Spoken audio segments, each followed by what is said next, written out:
بسم اللہ الرحمن الرحیم۔ اما پارہ کی ترجمہ تفسیر ترکیب میں خوش آمدید۔ آج کے اس ویڈیو کے اندر ہم سورہ عبسہ کی آیت نمبر 11 سے لے کے 22 تک ان آیات کی تفسیر کریں گے۔ دیکھیں گزشتہ اسباق کے اندر ان آیات کی ہم نے ترجمہ بھی کر لیا تھا، لفظی ترجمہ بھی، با محاورہ ترجمہ بھی، اور اس کی ترکیب یہ بھی ہو چکی ہے۔ تفسیر اس کی باقی ہے، وہ تفسیر ہم انشاءاللہ آج کے سبق کے اندر کریں گے۔ آپ شروع کی آیت دیکھیں، کلا انہا تذکرہ، اللہ تعالیٰ فرما رہے ہیں کہ یہ جو قرآن مجید ہے یہ تو ایک نصیحت کی چیز ہے، فمن شاء ذکرہ، جو چاہے اس سے نصیحت حاصل کر لے۔ اس میں اصل میں نبی کریم صلی اللہ علیہ وسلم کو مخاطب کر کے یہ والی بات کہی جا رہی ہے کہ آپ ان مشرکین کی طرف زیادہ توجہ نہ دیں کہ مشرکین ضرور ہی ایمان قبول کر لیں۔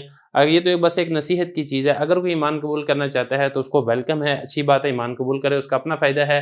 اور اگر اس کو کوئی قبول نہیں کرتا ہے تو اس میں نبی کریم صلی اللہ علیہ وسلم کو کسی قسم کا نقصان اور تکلیف نہیں ہے، تو لہذا آپ ان کے زیادہ درپے نہ ہوں اور اپنے آپ کو زیادہ مشقت کے اندر نہ ڈالیں اور ان کے زیادہ پیچھے نہ پڑیں کہ پیچھے پڑھ کے آپ ان سے ایمان ضرور ہی قبول کروائیں گے۔ اس چیز کی ضرورت نہیں ہے۔ جو کوئی فائدہ حاصل کرنا چاہتا ہے اپنے فائدے کے لیے ہی حاصل کرے گا، اور جو کوئی نصیحت نہیں حاصل کرنا چاہتا ہے تو اس کو ہی اس چیز کا نقصان ہوگا۔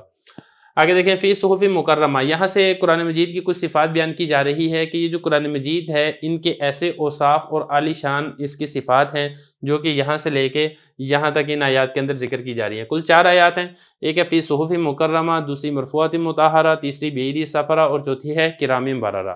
تو پہلی صفت تو اس قرآن مجید کی یہ ذکر کی گئی ہے کہ یہ جو قرآن مجید ہے ایسے صحیفوں کے اندر ہے، مکرمہ، ایسے صحیفوں میں محفوظ ہے جو کہ مکرم ہے۔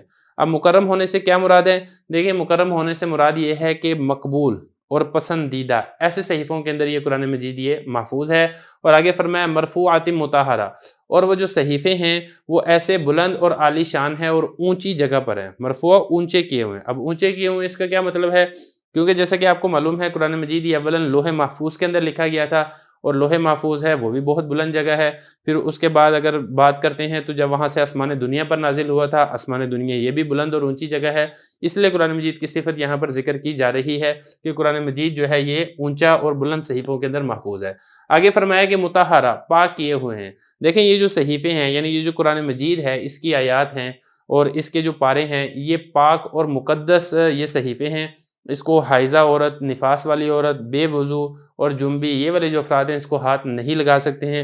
ان ایسے لوگوں کا اس کو چھونا یہ جائز نہیں ہے۔ اور اس کے بعد آگے فرمایا بِأَیْدِی سفرہ، سفرہ یہ لکھنے والوں کے ہاتھوں میں ہے۔ اب سفرہ کے بارے میں جیسا کہ میں نے آپ کو 2 بتائی تھی کہ اس کے 2 تفسیریں ہو سکتی ہیں، ایک یہ کاتب کے معنی میں بھی ہو سکتی ہے، تو مراد اس سے یہ ہوگا کہ اس کے لکھنے والے ایسے فرشتے ہیں جو کہ ان فرشتوں کی 2 صفات آگے ذکر کی جا رہی ہے، کرام بررہ، وہ نیک فرشتے ہیں، عزت والے فرشتے ہیں، یا پھر اس سے مراد ہے انبیاء کرام، یا پھر کاتبین وحی۔ تو جو بھی اس قرآن مجید کو لکھے گا وہ جو لکھنے والے ہیں وہ بڑے ہی باعزت اور معزز یہ لوگ ہیں جو اس کو لکھنے والے ہیں۔ یا پھر اس میں یہ بھی معنی ہو سکتا ہے سفرہ کا کہ یہ قاصد کے معنی کے اندر ہو، پہنچانے والے۔ تو جو بھی قرآن مجید کی تعلیم دے رہا ہے وہ سارے کے سارے ہی معزز ہیں اور وہ پاک اشخاص ہیں، پاک ذاتیں ہیں، نیک وکار لوگ ہیں۔ اس کے اندر علماء بھی داخل ہو جائیں گے، اس کے اندر قراء یہ بھی داخل ہو جائیں گے۔ جو بھی اس قرآن مجید کی واعظ کے اندر، تبلیغ کے اندر اپنا حصہ شامل کرے گا وہ اس آیت کی روح سے اس کے اندر وہ داخل ہو جائے گا۔ اس کے بعد آپ آگے دیکھیں، قتل الانسان ما اکفرہ من ای شیء خلقہ۔ اس آیت میں اللہ تعالیٰ کفار کو قرآن مجید سے جو ان لوگوں نے نصیحت حاصل نہیں کی تھی، اللہ تعالیٰ اس کی مذمت بیان فرما رہے ہیں۔ اللہ تعالیٰ فرما رہے ہیں کہ دیکھیں ان کا جو انکار تھا اس کی وجہ کیا تھی؟ تکبر اور غرور تھا۔ تو اللہ تعالیٰ کافر کو اس کی اصلیت بتا کر اس کی حیثیت بتا رہے ہیں کہ تمہاری اصل اپنی طرف تو دیکھو ذرا، تمہارے پر اللہ کی مارو کس قدر انسان یہ ناشکر ہے۔ اس کو چاہیے کہ پہلے اپنی اصل کی طرف تو دیکھے، اس کی جو اصل ہے وہ پیدا کس چیز سے ہوا ہے؟ وہ پیدا ہوا من نطفہ، گندے پانی سے۔ اللہ تعالیٰ نے گندے پانی کے قطرے سے اس کو پیدا کیا ہے۔ مرد کی منی کا قطرہ جس ادھر سے ہی انسان کا نطفہ بنتا ہے۔ اب یہ جو مرد کی منی کا قطرہ یہ ناپاک ہوتا ہے، کپڑے پر لگ جائے، جسم پر لگ جائے تو کپڑا ناپاک ہو جاتا ہے، جسم پر لگ جائے تو جسم ناپاک ہو جاتا ہے۔ اس گندے پانی کے قطرے سے انسان کو اللہ تعالیٰ نے پیدا کیا ہے۔ تو اس گندے پانی سے، قطرے سے پیدا ہونے والی مخلوق اس کو یہ زیب نہیں دیتا کہ وہ اللہ تعالیٰ کی نعمتوں کا انکار کرے، اللہ کے رسولوں کا انکار کرے، اللہ تعالیٰ کے ذکر کردہ جو پیغام ہے وہی ہے اس چیز کا انکار کرے۔ ایسے شخص کو یہ والی چیز زیب نہیں دیتی ہے۔ تو یہ اللہ تعالیٰ نے فرمایا کہ اس کو چاہیے کہ اپنی جو شخصیت ہے اور اپنی جو تخلیق ہے اس کے بارے میں غور کرے کہ اللہ تعالیٰ نے اس کو کس چیز سے پیدا کی ہے۔ اس کو گندے پانی کے قطرے سے پیدا کیا ہے، فقط درا۔ پھر اس کے بعد آگے یہ ہے کہ اللہ تعالیٰ نے ایک خاص اندازے سے اس کو بنایا۔ مطلب یہ ہے کہ اللہ تعالیٰ نے جو انسان کو بنایا بڑی ایک حکمت سے، اس کا قد اتنا ہوگا، اس کی جسامت اتنی ہوگی، اس کے اعضاء اتنے ہوں گے، انگلیوں کے جوڑ اتنے ہوں گے، آنکھ ایسی ہوگی، ناک ایسے ہوں گے وغیرہ ذالک، ایک خاص اندازے کے ساتھ پیدا کیا ہے، ہر چیز بہت زیادہ متناسب مقدار کے اندر پیدا کی ہے۔ ایسا نہیں ہے کہ جو سر ہی انسان کا 6 فٹ کا سر ہی ہوتا، باقی جسم 2 فٹ کا ہوتا تو بڑا عجیب سا لگنا تھا، تو اس طریقے سے نہیں کیا ہے، جیسا کہ دوسری جگہ پہ بھی قرآن مجید کے اندر ذکر ہے کہ اللہ تعالیٰ نے انسان کو احسن تقویم، ایک بہت اچھی صورت اور ڈھانچے کے اندر اللہ تعالیٰ نے پیدا کیا ہے۔ اور فقدرہ کی ایک تفسیر اور بھی کی گئی ہے، وہ یہ ہے کہ اللہ تعالیٰ نے جب انسان کو پیدا کیا ہے تو انسان کا اندازہ مقرر کر دیا ہے کہ اس کی عمر کتنی ہوگی، اس کو مال کتنا ملے گا، اس کو رزق کتنا ملے گا، یہ کس قسم کے اعمال کرے گا، تو یہ ساری یہ والا بھی اس تفسیر کے اندر ہو سکتی ہے۔ اور اس کے بعد آگے اللہ تعالیٰ نے فرمایا ثم السبیل یسرا، پھر اللہ تعالیٰ نے اس کے راستے کو آسان کر دیا ہے۔ اس کی تفسیر کیا کی گئی ہے؟ دیکھیں اللہ تعالیٰ نے جب انسان کی تخلیق کی ہے تو پھر بطن مادر میں، یعنی جو اس کی والدہ کے پیٹ کے اندر اس کو رکھا ہے، وہ 3 اندھیروں کے اندر اللہ تعالیٰ نے انسان کی پرورش کی ہے والدہ کے پیٹ میں۔ تو دیکھیں پھر اس کے بعد اس تخلیق کی جو تفصیل ہے وہ جو باہر والے لوگ ہیں ان کو تو معلوم نہیں ہوتی کہ اندر کس طریقے سے اعضاء بن رہے ہیں۔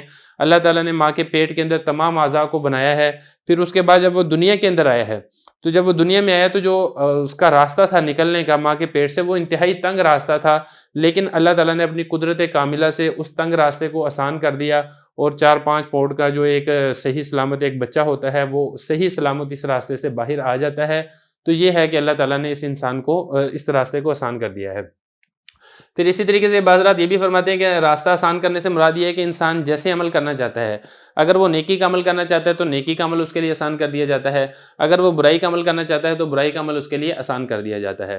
ثم اماتہ فاقبرہ، پھر انسان دنیا کے اندر آ جاتا ہے اور دنیا کے اندر آ کے اپنی زندگی گزارتا ہے، پھر انجام کار یہ ہوتا ہے کہ انسان کو اللہ تعالیٰ موت عطا کرتے ہیں، اس کو وفات دے دیتے ہیں، پھر اس کو قبر کے اندر بھی اللہ تعالیٰ پہنچا دیتے ہیں۔ تو یہ ساری کی ساری اللہ تعالیٰ نے نعمتیں ہیں انسان کے اوپر کہ اللہ تعالیٰ نے اس کو زندگی عطا کی ہے، اس کو پیدا کیا ہے، اس کی تخلیق کے اندر کوئی نقص و عیب نہیں رکھا ہے، پھر اس کو انجام کار وہ موت کے منہ میں چلا جاتا ہے۔ پھر آخر میں یہ بھی فرمایا اذا شاء انشرہ، پھر جب اللہ تعالیٰ چاہے گا اس کو کل قیامت کے دن دوبارہ زندہ کر کے کھڑا کر دے گا اور اس کو اپنے اعمال کا حساب دینا پڑے گا۔ تو خلاصہ یہ ہے کہ یہ جو کافر اور مشرک لوگ آج آپ کی بات نہیں مان رہے ہیں، دنیا کی فانی زندگی کے چند روز کے مزے اٹھا سکتے ہیں، لیکن انجام کار ان کو دربار الہی کے اندر پیش ہونا پڑے گا اور اپنی ساری کرتوتوں کا حساب یہ دینا پڑے گا۔